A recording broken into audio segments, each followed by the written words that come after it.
What have been your biggest surprises? Your name is synonymous with integrity, so that, and I just need to tell you, as someone with World Vision, to know that you're there means a lot to us as an organization. I think I speak for our board of directors and executive leadership. To know that a man of your integrity is at the helm means a lot to us as a fellow development, relief and development organization.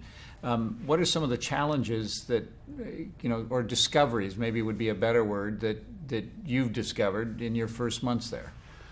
Well, Steve, World Vision has surely been a model, and I think it always helps to have in our lives to have somebody to look to that gives us a picture of what it's supposed to look like. And World Vision and others have surely done that. And I think sometimes in church work or nonprofit work, we can get so busy,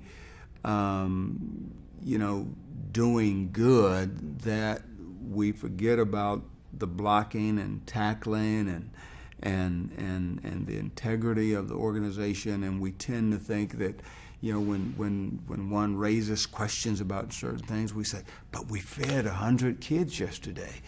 Or we had 100 kids come to our event at church last night, and we can't lose sight of it's not just about having kids show up at the pizza thing after the high school football game, show up at the fifth quarter event. It's about relationship with those kids to lead them to a personal, intimate relationship with Jesus Christ.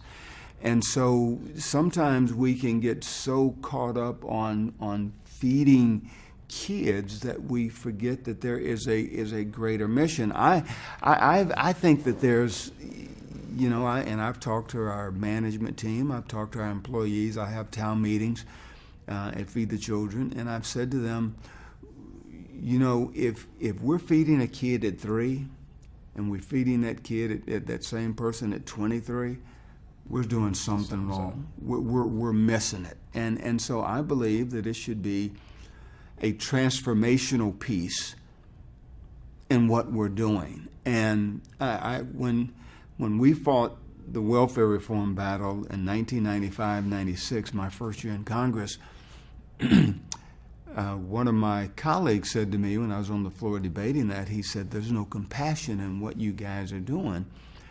And I said, the reason you see no compassion in what we're doing is because you define compassion by how many people you can have on food stamps, AFDC, and in public housing. I define compassion by how few people are on food stamps, AFDC, and in public housing, because we've helped them climb the ladder of economic opportunity. So sure, I think there's a role for all of us in the nonprofit world, World Vision, Feed the Children, Feed America.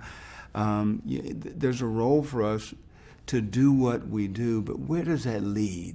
What's the end game? And the end game for me is to say to that person, we want to be a blessing to you, but we want to get you to the point that you can be a blessing to others because you are being productive, and we have been a good stopgap, and we've loved that orphan child in Kenya, or we've helped that mom in the Appalachian down in Kentucky or in southeastern Oklahoma. We've helped those moms get through the difficult times back on their feet, but it should always be a mission that leads to God's best for one's life.